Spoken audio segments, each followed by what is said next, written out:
पिछले 7 दिन से इंडिगो की मनमानी के बाद लोगों की परेशानी वाली तस्वीरें तो आपने जरूर देखी होंगी। एयरपोर्ट पर कैसे लोग बेचैन रहे। अब बंद कमरे की एक तस्वीर वायरल हो रही है जिसमें ऐसे ही बेचैन एक शख्स नजर आ रहा है जो केंद्रीय नागरिक उड्डयन मंत्री के राममोहन नायडू के सामने हाथ जोड़े हुए हैं। ये शख्स है इंडिगो के सीईओ पीटर एल्बर्स। हाथ जोड़े सीईओ की तस्वीर अब सोशल मीडिया पर वायरल है।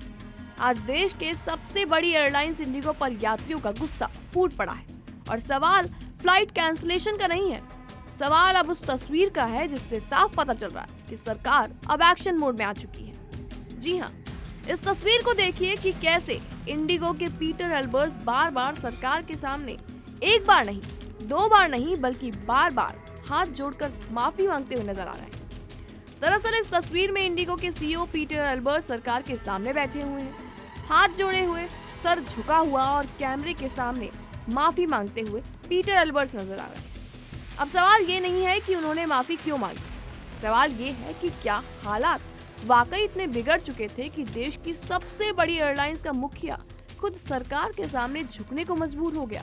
हजारों यात्री एयरपोर्ट पर फंसे रहे, किसी की शादी टूटी, किसी की परीक्षा छूटी, किसी की मेडिकल इमरजेंसी अटकी और इस वक्त इंडिगो का सिस्टम लड़खड़ा रहा था।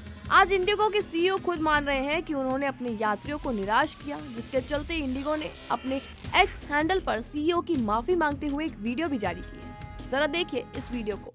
Ladies and gentlemen, dear customers, I'm Peter Elbers, the CEO of Indigo. Following our earlier communications, today I'm here to share that your airline, Indigo, is back on its feet and our operations are stable. We've let you down when a major operational disruption happened, and we're sorry for that. Thousands of you could not travel, and we are profusely apologetic about that. While we cannot undo the cancellations, I want to reassure that ever since, our entire Indigo team has been working very hard. First and foremost for you, our valued customers. Initially, our first priority was to get all stranded and delayed customers safely to their destinations or back home. Then we started our refunds. No questions asked.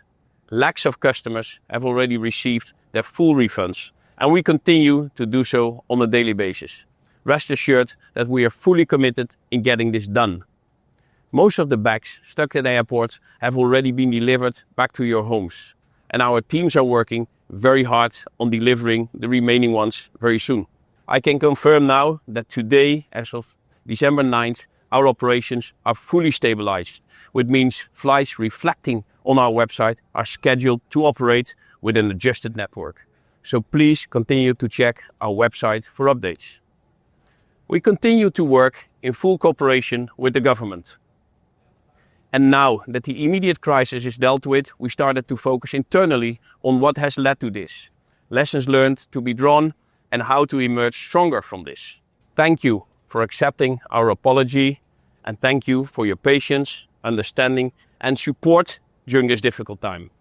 Please keep the faith in us. We're still the airline you have known us to be. Thank you. अब सवाल ये भी उठ रहा है कि क्या सिर्फ माफी मांग लेने से लोगों का भरोसा लौट आएगा।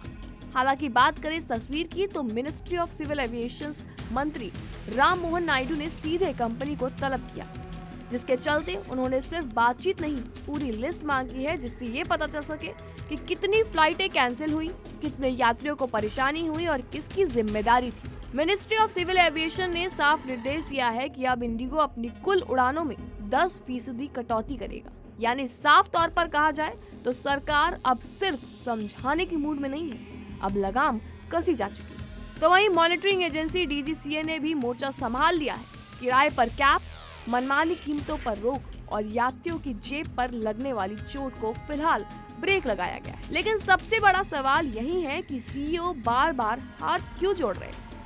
क्या ये सिर्फ शिष्टाचार था या फिर ये संकेत था कि फिलहाल एयरलाइन को अंदाजा हो गया है कि सरकार अब और सख्ती कर सकती है। सूत्रों के मुताबिक अब सरकार इंडिगो के 3 बड़े सिस्टम की गहराई से जांच पर विचार कर रही है। क्रू मैनेजमेंट, ऑपरेशनल प्लानिंग और टिकट प्राइसिंग मैकेनिज्म।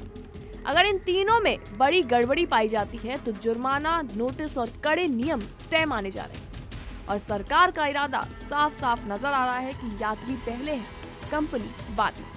यही वजह है कि एयर इंडिया जैसी दूसरी कंपनियों को भी अलर्ट मोड पर रखा गया ताकि यात्रियों को वैकल्पिक सुविधा मिल सके।